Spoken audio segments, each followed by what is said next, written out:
Jauh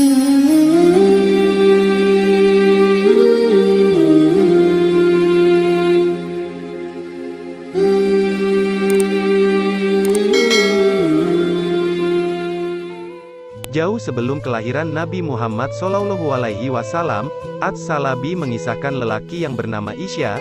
Dia dari kalangan Bani Israel. Isya merupakan salah satu ulama yang biasa membaca kisah terdahulu. Dari kitab-kitab itu dia menemukan sifat-sifat Nabi Muhammad SAW. Semua sifat Nabi Muhammad ditulis dalam sebuah lembaran dan disembunyikan di dalam sebuah peti yang terkunci. Kuncinya dia sembunyikan di tempat yang tidak pernah diperhatikan. Isya memiliki anak bernama Baluqiyah. Jelang wafatnya, dia berwasiat kepada Baluqiyah agar dia menjadi hakim di kalangan Bani Israel setelahnya. Setelah beberapa lama ayahnya meninggal, tiba-tiba dia melihat sebuah peti. Peti itu didapatkannya terkunci. Dia tanyakan peti itu kepada ibunya. Ibunya menjawab, "Aku tidak tahu apa yang ada di dalam peti ini dan tidak tahu di mana kuncinya." Selanjutnya, kunci itu dihancurkan oleh Baluqiyah dan membuka petinya. Di dalamnya, dia melihat ada lembaran yang bertuliskan sifat Rasulullah SAW. Dari lembaran itu, Baluqiyah juga mengetahui Muhammad akan menjadi penutup para nabi dan rasul, serta surga diharamkan bagi para nabi sehingga dia dan umatnya masuk terlebih dahulu. Setelah selesai membacanya, dia bawa lembaran tersebut kepada ulama Bani Israel. Tak kala mendengar sifat Muhammad SAW, mereka berkata kepada Baluqiyah, "Bagaimana bapakmu mengetahui hal ini? Tetapi dia tidak memberitahu kepada kami. Demi Allah, seandainya bukan karena engkau, pasti kuburannya akan kami bakar." Karena Isya telah menyembunyikan berita tentang junjungan para rasul. Baluqiyah pun akhirnya memilih untuk beranjak dari kampungnya. Dia pamit kepada ibunya dan berjanji tidak akan kembali hingga dirinya bertemu Muhammad SAW. Dengan memantapkan keyakinan dan niat tulus, Baluqiyah melangkah tanpa ada petunjuk pasti di mana Muhammad berada. Baluqiyah memulai pengembaraannya. Petualangan yang sesungguhnya membawa dirinya menemukan wilayah yang tak pernah terbesit di benaknya. Tibalah Baluqiyah dalam sebuah jazirah. Di sana terdapat ular besar dan dia berkata, "Tidak ada Tuhan kecuali Allah dan Muhammad adalah utusannya." Lalu Baluqiyah pun mengucap salam. Kelompok ular itu bertanya kepada Baluqiyah, "Dari golongan mana engkau?" Baluqiyah pun menjawab dirinya berasal dari kaum Bani Israel dan menanyakan di mana Muhammad sekarang. Sayang, pertanyaan Baluqiyah tanpa jawaban yang tegas oleh ular yang ditemuinya. Mereka berkuasa atas semua ular yang berada di bumi. Andai si ular penjaga itu tak mengawasinya, sungguh ular yang lain akan bergerak dan mengancam umat manusia. Perjalanan panjang Baluqiyah membuatnya tak menemukan permukiman manusia.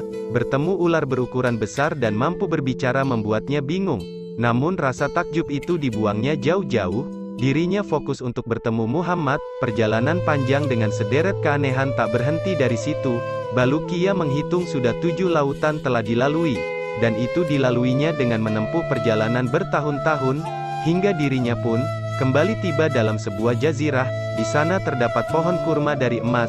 Apabila matahari muncul menyinarinya, maka ia mengeluarkan sinar seperti kilat, sehingga tidak ada mata yang mampu untuk melihatnya, karena kuat sekali kilauannya. Di jazirah ini, juga ada pepohonan yang besar buahnya. Baluqiyah mengulurkan tangannya, untuk mengambil buah dari salah satu pohon tersebut. Pohon itu menyeru, "Menjauh dariku hai hati, yang suka bersalah." Baluqiyah pun mundur dan duduk, di tengah kebingungan dan sulitnya menjelaskan situasi yang dialaminya. Kini tiba-tiba ada satu rombongan turun dari langit. Di tangan mereka ada pedang terhunus. Ketika mereka melihat Baluqiyah, mereka berkata, "Bagaimana engkau sampai ke tempat ini?" Baluqiyah hanya memandang takjub. Beberapa saat dia berkata, "Saya dari Bani Israel, nama saya Baluqiyah." "Lalu kalian siapa?" Mereka menjawab, "Kami adalah kaum jin yang beriman. Asalnya kami berada di langit. Kemudian Allah menurunkan kami ke bumi. Kami diperintahkan untuk memerangi jin kafir di muka bumi. Sekarang kami akan memerangi mereka." Baluqiyah pergi meninggalkan mereka. Tiba-tiba ada malaikat yang besar. Postur tubuhnya sedang berdiri. Tangan kanannya ada di timur, sedangkan tangan yang kirinya ada di barat. Lalu malaikat itu berkata, "Tidak ada Tuhan kecuali Allah dan Muhammad adalah utusan Allah." Baluqiyah mendekati dan mengucapkan salam kepadanya. Malaikat itu pun bertanya kepada Balukia, "Siapa engkau?" "Aku adalah seorang laki-laki dari Bani Israel. Aku pergi dalam rangka mencari penutup para nabi." "Lalu siapa engkau?" jawab Balukia. Malaikat itu menjawab, dirinya ditugaskan Allah mengurusi gelapnya malam dan terangnya siang. Lalu Balukia berkata, "Apa dua baris yang ada di keningmu?" Dia menjawab, "Dalam dua baris tersebut tertulis tambahan malam dan siang serta pengurangannya. Aku tidak menahan malam kecuali dengan ukuran yang ditentukan." Balukia terus melanjutkan perjalanannya. Tiba-tiba ada malaikat yang sangat besar. Dia berkata, "Tidak ada Tuhan kecuali Allah dan Muhammad utusan Allah." Balukia mengucapkan salam kepadanya. Malaikat itu pun menjawabnya. Balukia bertanya tentangnya. Dia menjawab, "Aku adalah malaikat yang ditugaskan menangani angin.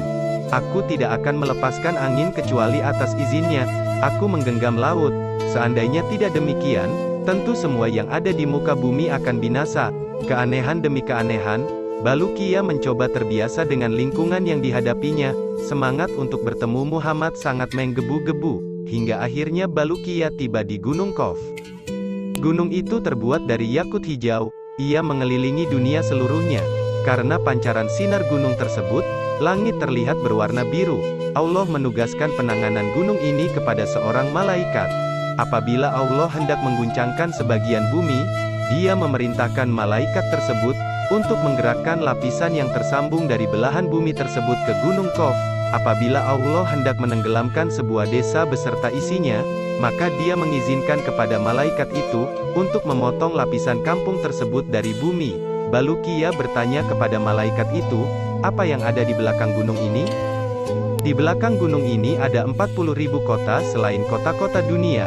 Kota itu terbuat dari emas dan perak, tidak ada siang dan malam, penduduknya adalah para malaikat, yang tidak pernah lelah bertasbih kepada Allah."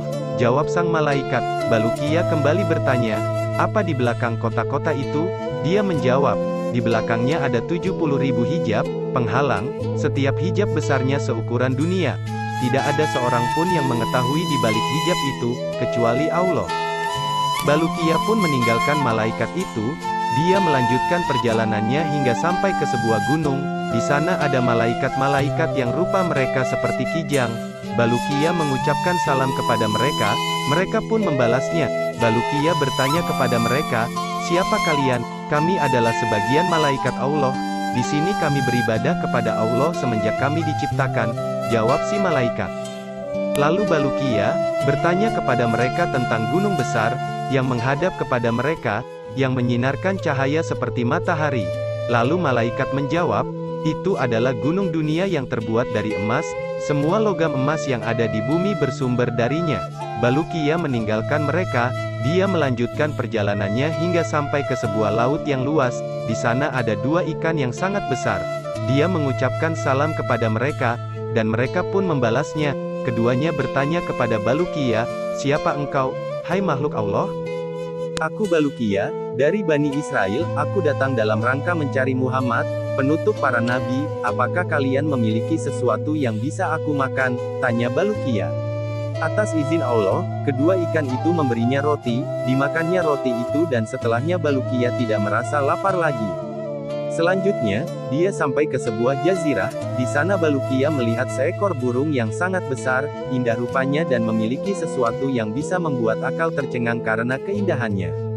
Burung itu ada di atas sebuah pohon, yang di bawahnya ada hidangan yang di atasnya, ada ikan yang dipanggang. Balukia mendekati burung itu, mengucapkan salam dan bertanya, "Siapa engkau?"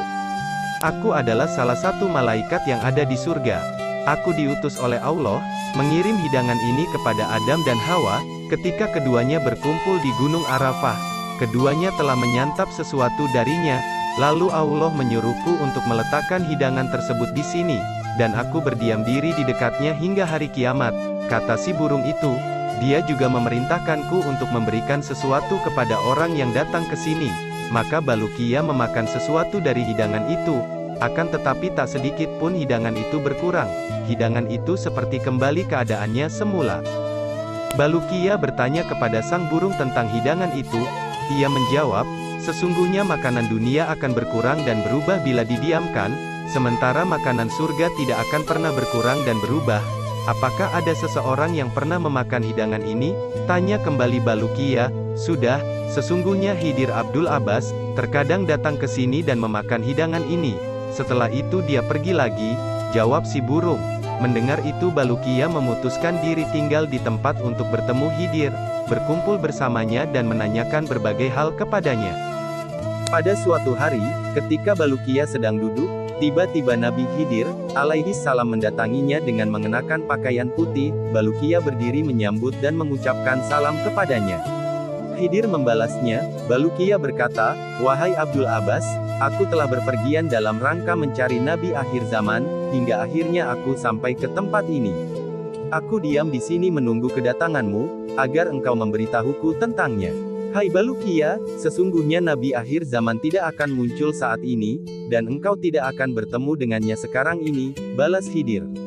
Hai Balukia, tahukah engkau berapa jarak antara kamu dengan ibumu? Tanya Khidir kembali. Balukia menjawab, tidak tahu. Khidir berkata, jaraknya adalah jarak tempuh 50 tahun, maukah aku letakkan kamu di hadapan ibumu? Kata Khidir. Balukia mengiyakan dan Khidir menyuruhnya untuk memejamkan mata. Balukia berkata, aku pejamkan kedua mataku. Aku tidak tahu apa-apa kecuali ibuku telah ada di sampingku. Aku buka kedua mataku, lalu aku mengucapkan salam kepada ibuku dan mengatakan kepadanya. Kedatangan Balukia membuat ibunya terkejut. Pasalnya, ibunya melihat seekor burung putih telah membawa Balukia kembali ke sini, lalu burung itu menghilang dengan cepat. Sejak peristiwa itu, Balukia menceritakan semua kisahnya kepada ibunya, kemudian dia pergi kepada Bani Israel, dan juga menceritakan hal yang dialami selama perjalanan. Dia ceritakan kepada Bani Israel dan semua keajaiban yang dilihatnya. Perkataan Balukia selama menempuh perjalanan puluhan tahun juga diabadikan oleh Bani Israel dalam sebuah catatan. Menurut sebuah riwayat, Balukia berumur 1000 tahun. Terima kasih sudah menonton video ini. Jangan lupa like, komen, dan subscribe channel ini. Semoga bermanfaat untuk kita semua.